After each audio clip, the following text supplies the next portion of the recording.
Olá, eu sou o Bispo Roberto Amaral e esse é o nosso canal Tempo de Crescer. Ainda sob o impacto do nosso Retiro do Coração Abrasado, realizado aqui na 6ª Região, envolvendo pastores, líderes que, desejosos de uma experiência com Deus, encontraram ali o ambiente próprio para isso. Eu ainda estou muito impactado com os momentos e as experiências vividas neste encontro, nesse retiro maravilhoso. Hoje, no vídeo que vamos apresentar a vocês, eu vou tratar sobre um tema relacionado à liderança. Há homens e mulheres revestidos de autoridade para liderar uma casa, uma empresa, uma igreja, enfim, homens dotados de autoridade. É para você o vídeo de hoje, que tem como tema pecado, fonte da desonra e vergonha. É um grito de alerta para lhe prevenir contra o mal que o pecado pode causar. Durante alguns vídeos, no tempo a seguir, irei tratar de pecados que levam a condutas indecorosas e ao fragoroso fracasso da derrota.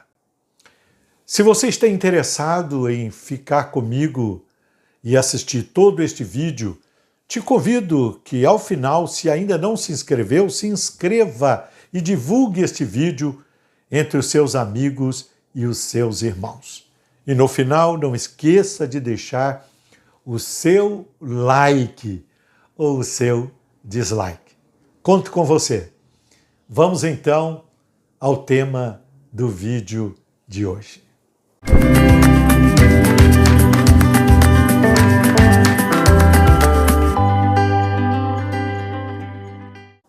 Considerando o contexto atual, principalmente seu aspecto político e religioso, quero chamar sua atenção para o perigo que ameaça a saúde moral de lideranças exponenciais, lideranças comuns, como também de nossas instituições e da sociedade como um todo, uma vez que o mesmo mal que arruinou a vida de grandes homens e mulheres e contribuiu para o declínio e o aniquilamento de reinos e impérios, vem crescendo como uma sombra aterradora à medida que nos distanciamos da luz e vamos nos portando como criaturas das trevas, digo, a sociedade de uma forma em geral. Como disse Platão, abre aspas, podemos facilmente perdoar uma criança que tem medo do escuro, mas a real tragédia da vida é quando homens têm medo da luz. Fecha aspas. O medo e a ojeriza da luz têm uma explicação plausível. Diz a Bíblia, abre aspas, o julgamento é este, que a luz veio ao mundo, e os homens amaram mais as trevas do que a luz, porque as suas obras eram más. Pois todo aquele que pratica o pecado aborrece a luz e não se chega para a luz, a fim de não serem arguidas as suas obras. Quem pratica a verdade aproxima-se da luz, a fim de que as suas obras sejam manifestas, porque são feitas em Deus. João 3, 19 a 21. Quando Paulo escreveu aos crentes da galáxia sobre práticas pecaminosas que corrompiam o caráter e a relação com Deus, ele denominou esses pecados de obras da carne ou da natureza humana. E ele diz, abre aspas, ora, as obras da carne são conhecidas e são prostituição, impureza, lascívia, idolatria, feitiçaria, inimizades, porfias, ciúmes, iras, discórdias, dissensões, facções, invejas, bebedices, glutonarias e coisas semelhantes a estas, a respeito das quais eu vos declaro, como já outrora vos preveni, que não herdarão o reino de Deus os que tais coisas praticam. Fecha aspas. Gálatas 5, 19 a 21. Não é fácil denunciar as obras das trevas, mas quando se acende a luz, estou falando da luz do Evangelho, é impossível não denunciar o pecado.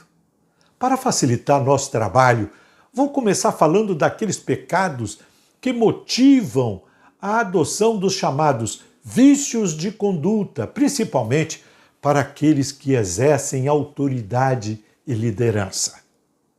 Lá pelos idos do século VI, o Papa Gregório Magno, preocupado em corrigir os desvios de conduta dos adeptos do catolicismo, à época listou, para efeito didático, uma relação que ele denominou de os pecados capitais, se referindo àqueles sentimentos e condutas pecaminosas que, na visão dele, eram mais comuns e que motivavam a prática de outros pecados.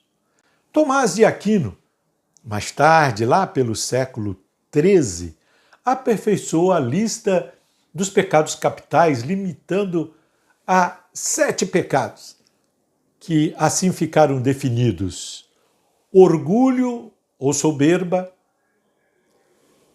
avareza, inveja, ira, luxúria, gula e preguiça. É bom dizer aqui que não encontraremos na Bíblia tal definição de pecados e nem tampouco uma lista que classifica os pecados assim. Mas podemos dizer, com certeza, que a Bíblia denuncia severamente tais pecados, reprovando a prática deles. A Bíblia nos ensina que nascemos em pecado, ninguém escapa. Essa condição é uma herança adâmica. Nosso irmão Paulo afirmou, abre aspas, o bem que quero fazer eu não consigo, mas o mal que não quero praticar, este pratico. Romanos 7, 18 a 19. Somente pela libertação oferecida por Cristo podemos nos livrar da condenação e do poder de sedução do pecado. Se a perversão do pecado foi capaz de minar a força e o esplendor de impérios e reinos tão poderosos como foi, por exemplo, o Império Romano, ele pode fazer o mesmo com as pessoas, com as organizações e instituições. Posso garantir que igrejas, famílias e empresas estão também sujeitas às mesmas condições quando seus líderes, seus atores se deixam promiscuir-se pela prática de pecados que, além de constituir uma transgressão contra Deus, deforma o caráter e impõe a admissão de condutas reprovadas.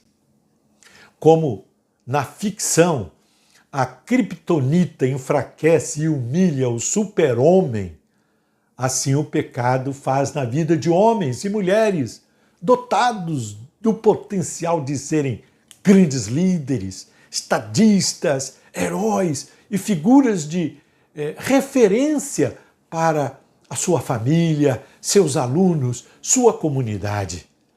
A Bíblia afirma categoricamente: o pecado é o opróbrio dos povos. Provérbios 14, 34. A palavra opróbrio significa vergonha e desonra. Nos vídeos a seguir, trataremos de denunciar os efeitos e as consequências do pecado de modo geral, mas principalmente para a vida daqueles que estão na posição de liderança. Se você quer ser uma pessoa feliz, um líder bem-sucedido, digno de ser seguido, não deixe de assistir estas publicações. Termino usando o pensamento do grande pensador e filósofo Thomas More. Abre aspas. A prosperidade ou a ruína de um Estado depende da moralidade dos seus governantes. Fecha aspas. Assim cremos.